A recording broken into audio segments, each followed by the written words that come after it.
Welcome to the Black College Sports and Education Foundation weekly podcast, where we equip students, athletes, their families, and supporters with vital tools and information that will impact their decisions on educational opportunities and careers.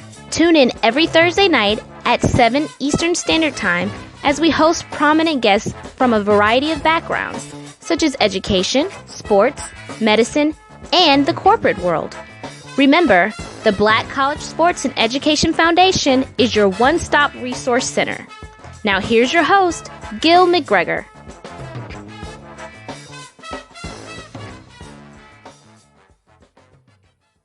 Welcome, everybody, to today's podcast. You know, in the podcasts of the past, we have tried to bring you people who are considered legends of the game, especially as it relates to black colleges. We had the great Willis Reed on, the captain who led the Knicks to world championships. And then we had Sam Jones, who was part of the dynasty known as the Boston Celtics, and we're talking many championships for him.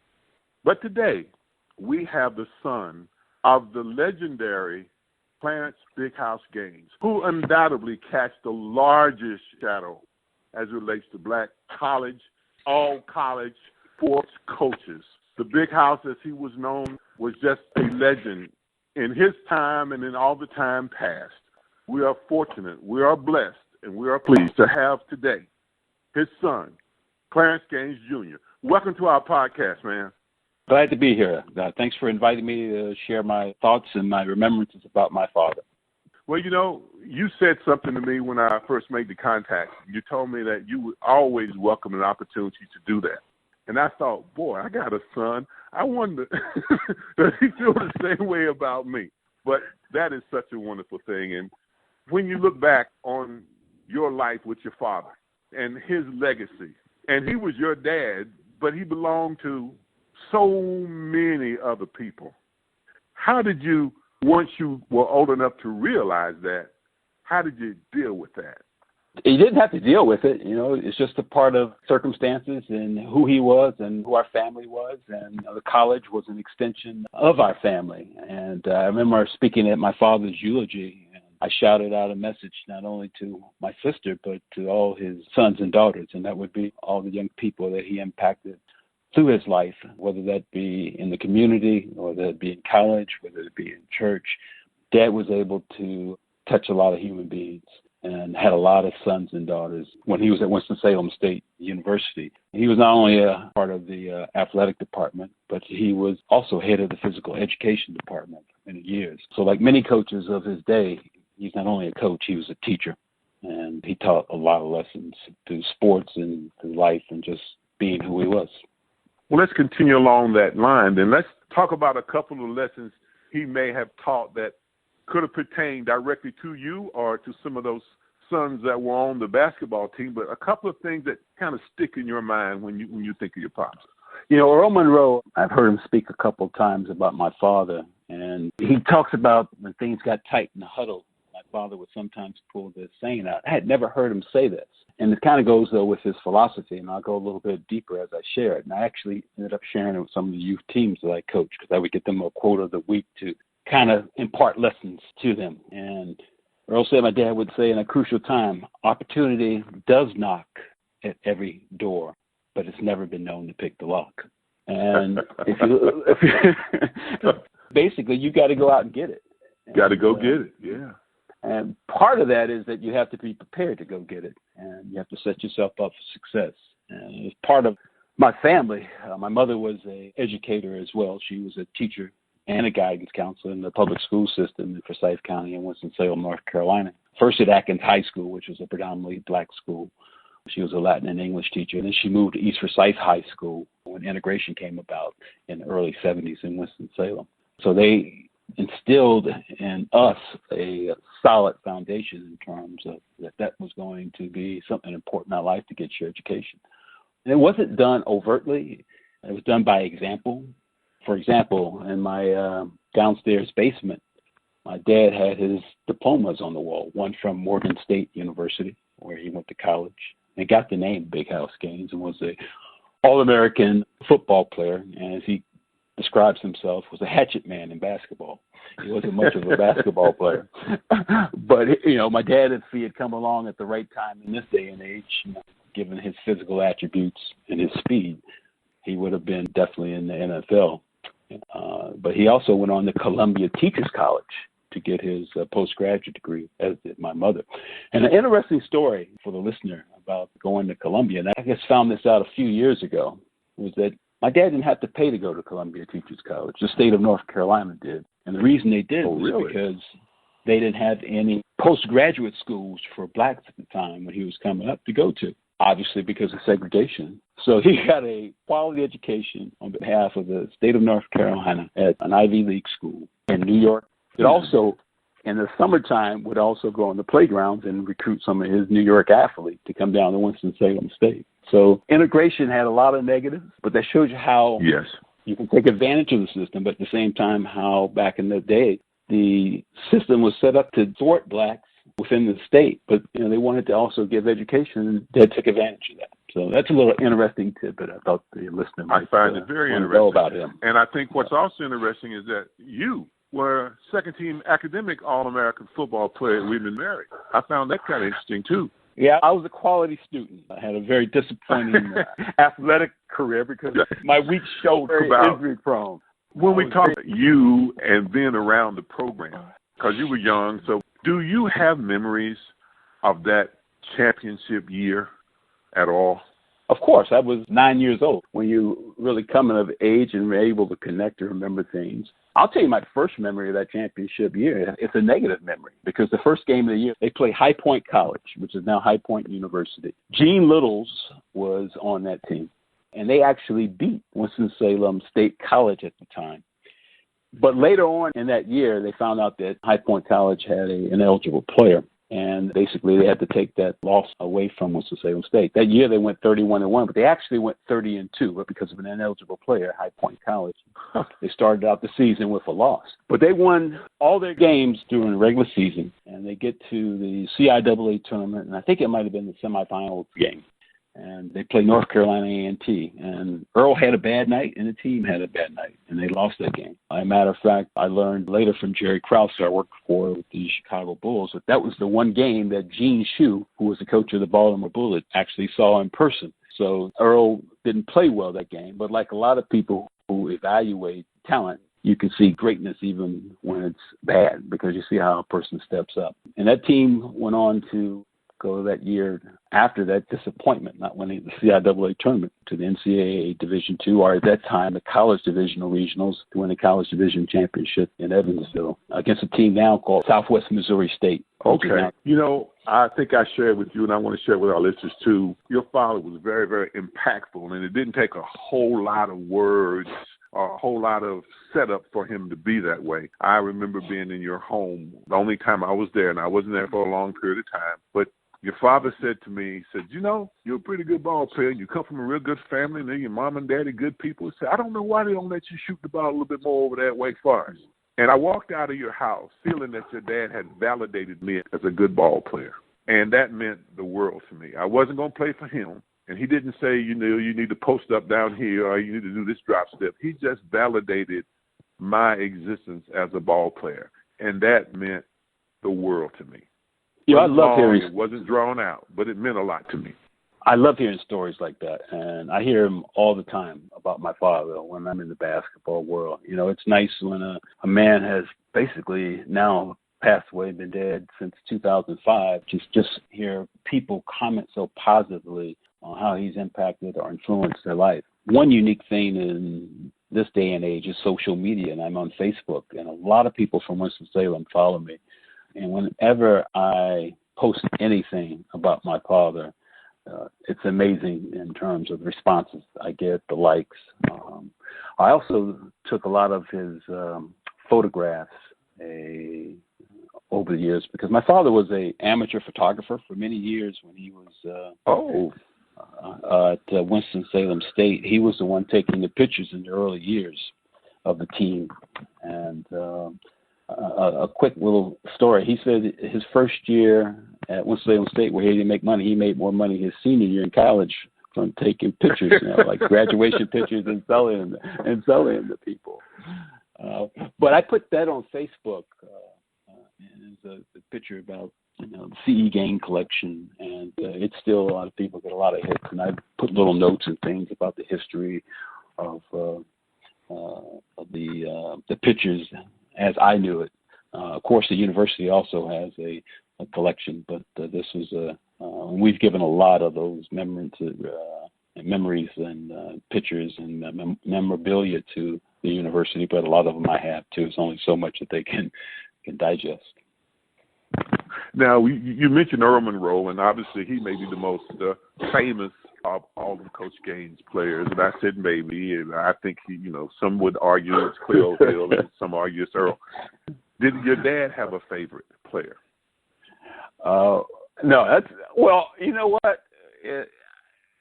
No one can have a favorite player, right? It's like saying you have a favorite child, but he does have a favorite player in my estimation. And this player actually played with probably, came a little bit after Cleo, and maybe played with. I know Teddy played with Earl Earl's freshman year, and that's Teddy Blunt. And, okay. And this is why I say Teddy Blunt is my father's favorite player, because he allowed Teddy Blunt to babysit his children. Okay. And I don't know how many other knuckleheads he allowed to babysit his children, but that's how much he trusted Teddy. And Teddy went on to have an incredibly successful career as a citizen and as an educator and as a legislator in Delaware. And as a matter of fact, his daughter, who also went to Winston-Salem State, Teddy's children, most of them went to Winston-Salem State, is now a congressman in the U.S. House of Representatives in Delaware. So that's the kind of quality individual and people my father had, and then the legacy, their children's carry on. Because, when you educate a generation, you're educating the future generations as well. There's a story, because I've heard people talk about now, Clarence, that Winston-Salem, the city, kind of did not blow up at a time when a lot of other cities were blowing up as integration became the rigor of the day, because of the influence, because of the temperament, and because of the vision of your father. That there were some times when people were maybe a little upset with each other, and he would intervene and he would make calmer heads prevail. So what about his impact on that city that you recall, or that you can recall, to let us know? Well, I can recall a lot, and I've written a lot of blogs, posts about Winston-Salem, about my father, and it's on a site I have called CG Scout Perspective, and the listener wants to access it. All they have to do is put Clarence Gaines blog, and it'll come up. And some of those stories about Earl Monroe, I have a story about Cleo Hill and Billy Packer, for example. It's called For the Love of the Game, how Billy Packer, Cleo Hill, Clarence Bighouse Gaines forged a relationship in the segregated South. I have a tribute about Mary Garber, who was a pioneer female sports reporter in our city, a tribute to her, and a lot of things like that. I have a thing on a relationship between my father and John McClendon. A lot of the stuff comes out of his book. They call me Bighouse. But all that said, there's a blog I wrote and highlighted a video of my dad talking about the 1967 championship team that played in the same arena that you played in, Memorial Coliseum, which is a city facility, but that was known as Wake Forest's home. The demand for tickets during that time frame was so huge that they had to move out of the little small Whitaker gymnasium when all the games were played in the Memorial Coliseum. And that was the first time. I was in the 60s, like 66, that was the 66, 67 championship year. And as you know, that's a very explosive time in our country's history in terms of integration and segregation. The school systems in Winston-Salem hadn't yet been integrated. They were mandated to. They would integrate about 3 to 4 years later. But my father credits that team with helping to bring the city together, when people could sit by one another and realize that they had common interests, and that was a love of quality basketball. So little things like that. That's not a little thing. That's a huge thing in terms of that's a huge thing. Sports, no, you're right. That's a huge thing. Breaking down barriers in the city and letting people know that you can have excellence in both Wake Forest University and at Winston-Salem State College. And that was done in the form of a national championship. But now, here's something a lot of people don't know. Here's something that might be known. Let me here's something else people don't know, Clarence. Yeah. My first opportunity at broadcasting was Yes. that I was the color analyst for the Winston-Salem State Rams on the Winston-Salem State University Radio Network. Your father agreed to let me broadcast the games. And so my foray into being a professional broadcaster came from your dad. I've had 24 years plus broadcasting in the NBA, but it started with your father allowing me to be the color analyst for the Rams. I love hearing that, because he's all about giving young people opportunity. You know, Dad had a philosophy, and kind of go back to that quote that I mentioned to you, and it's a simple philosophy, and that it's a bump philosophy. He wasn't a guy that planned out his life like 5-year goals, 10-year goals. You know, he grinded day by day. Again, he set himself up for success early in his life by being diligent and applying himself. But he said he believed that you had to recognize when opportunity presented itself, that you would bump into things, and then you'd have to seize that moment, carpe diem, or not. And, you know, that in terms of knocking on that door and picking that lock. And I used to tell the teams, and I don't want you to pick the lock. I want you to knock the damn door down. And when you see that opportunity, seize it and grasp it. So, you know, those are some of his valuable lessons. But what I was going to say about Winston-Salem State is that a lot of people think that the Winston-Salem State basketball team, that was the first national championship that the school earned. And it's not. It was a track team earned an NAIA national championship and had a world record holder at the high hurdles named Elias Gilbert, who also went to that university. So that is good stuff. That's what we wanted you to come on and tell us, because we really want people to know about the consciousness of our community. And that's what I'm calling it, because I think sometimes it gets lost.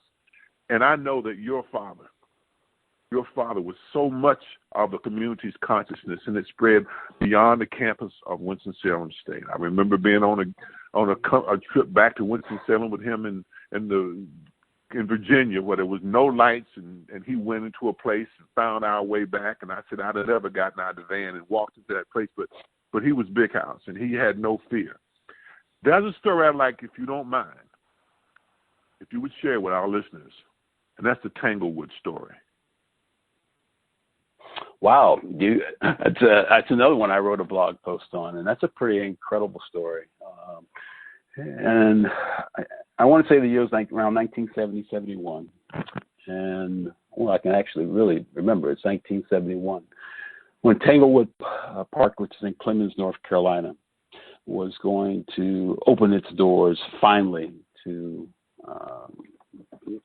African Americans and blacks in Winston-Salem, North Carolina, and all over the world, you know, because they used to have a great golf tournament out there as well. And we went out before they were going to allow us to go in, unbeknownst to my father, supposedly unbeknownst to him. And and they said, no, you can't enter the park today. It will be in a few days. You know, Tanglewood's a public park too. And it was gifted by the Reynolds family to the city of actually to the county, Forsyth County. So public funds were going into that park up until 1971 before it integrated. And I'll never forget that. It really sticks out in my mind as a young kid being turned around. And later on, we would be able to enjoy the park.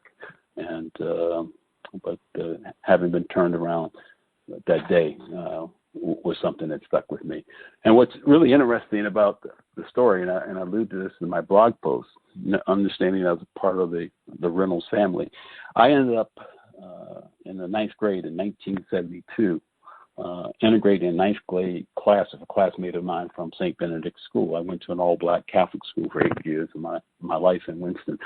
But there's a school called Summit School, which is out in the Wake Forest neighborhood neck of the woods, right across from the Renolda Gardens, called Summit School. And the Reynolds family also bequeathed that land so that Summit School could be built. And I always found that interesting years later, that to see how much things had turned in 1 year. I was turned away from a park that was a public park. And then the next year, I am in this elite school in Winston-Salem, breaking down some barriers and helping to move our city forward. And just by that little small step of integrating a really good school. You know, I guess what I'd like to hear a little bit about, if you don't mind, with the time we have left, your post-education career in the NBA. A lot of guys think that the only way to get to the NBA is by playing. But you have had a pretty good career in the NBA. Could you enlighten us and the young people who are listening about what you did at that level? Well, I first ended up went to the College of William Mary in Williamsburg, Virginia, and I got my undergraduate degree in business. Graduated with honors. I was had an honorary society called Beta Gamma Sigma, which is the equivalent of being a Phi Beta Kappa on the business side. And I was blessed. I was blessed to then be given a scholarship to go to the University of North Carolina, Chapel Hill, and their master's degree program. I was a Moorhead Fellow there. Growing up in North Carolina, to get the opportunity to be a Moorhead Fellow, I just couldn't turn that down, even though I was accepted to Harvard's MBA program on a 2-year deferment. I decided to go with that because, you know, and I neck of the woods, that's such an honor. Then I went there and worked. Yes. I worked in the business world, worked for Eastman Kodak Company. And through my father, I had an opportunity, kind of interesting story. I had an opportunity to meet Jerry Krause. And the way it actually went down was that Jerry had gotten back into the NBA, and he wanted to come to the CIAA tournament. But Jerry didn't like to go through the GM of the Chicago Bulls. That was a former GM of the Chicago Bulls. And Jerry didn't like to go through traditional channels to get tickets or to get a pass because he was known as the sleuth. So he calls my dad up and says, "Can you get me some tickets? I want to come down and see this specific player at the CIAA tournament." Well, Dad's team had lost, and Earl Monroe's jersey was getting retired in New York. So Dad had to go up to the New York Knicks ceremony. He said, "Here, I want you to give the tickets to Jerry." So I ended up giving the tickets to Jerry, and he just likes to talk to people. And we ended up talking, and he said, "Oh, this kid's got something on the ball." And we ended up keeping in contact. And a few years later, he asked me to, while I was out working as a sales manager with Eastman Kodak Company in the West Coast, to do some part-time scouting for him. And I said, "Jerry, I'd be happy to do that." And he said, "I'm not going to pay you anything. I'll just give you some expenses." But what that led into, that was in the 88-89 year basketball season. After that basketball season was over, right before the draft, he offered me an opportunity to come in and be a scout and a special assistant to him. And I did many, many things with the organization from 1989 to 2000. Not only evaluating talent, but, for example, I used to interact with someone that you were very close to, Steve Martin, who was a broadcaster for the Hornets, was in charge of the preseason. I was also in charge of the preseason for the Chicago Bulls, and I would contact Steve and ask him, can we get a game here or there? So, that's my association indirectly with you. And I knew Steve before I actually actually communicate and talk with you. So I was blessed to be around greatness. 6 world championships. Yes. See Michael Jordan up close and personal. See those great Chicago Bulls teams. Formed a relationship also with the coaches on that team, Phil Jackson, which is one reason why when Phil got the opportunity with the New York Knicks, he wanted me to help him out. And I came back into the NBA and I worked for the New York Knicks for about 5 years. Well, your life, your legacy, the exposure to the giant that cast a shadow that's called Bighouse is something to be admired. It's something to be listened to, especially for younger people who are hoping to be successful as you were and as you are. And we just want to thank you for sharing stories of your father, sharing stories about your life, and being a part of our broadcast. Well, I appreciate it, and I hope the listener got a little feel for my dad, and I'm going to end with this. My dad was a lot of things, but first and foremost, he was a lover of life, and he was a lover of people. And if anything, I want people to know that about him. And that's why, to this day, I think he's so treasured, because people saw the love that he had for anybody he was around them who he touched. Well, again, he touched me. I don't know if he even knew it. He made the city a better city, certainly made the university a better university. And all those sports, when we think about Bighouse, when we talk about a legend, he fits. And what we want to do is thank you for your time and your willingness to share one more time your dad. You're welcome. Appreciate it, Clarence. Like I said, very easy to talk about. I love him to death. Bye-bye. Outstanding. Well, listen, everybody, we thank you so much for listening to our podcast. We've had as our guest tonight Clarence Gaines Jr., the son of Clarence Bighouse Gaines. He shared stories of his father, stories of his life, and we hope you enjoyed it all. Now, you join us next week when we're going to have more guests with interesting stories, conversations, and insights. I'm your host, Gil McGregor. See you next time. Thank you for tuning into the podcast. For more information about us, please visit our website at www.bcsportsfoundation.com. Also, follow us on Instagram and Twitter at HBCU4Life. That's HBCU, the number 4, Life. To be a potential guest on our podcast, contact Ed J. Hayes at ed.j.hayes@gmail.com. Tune in next week for another amazing show.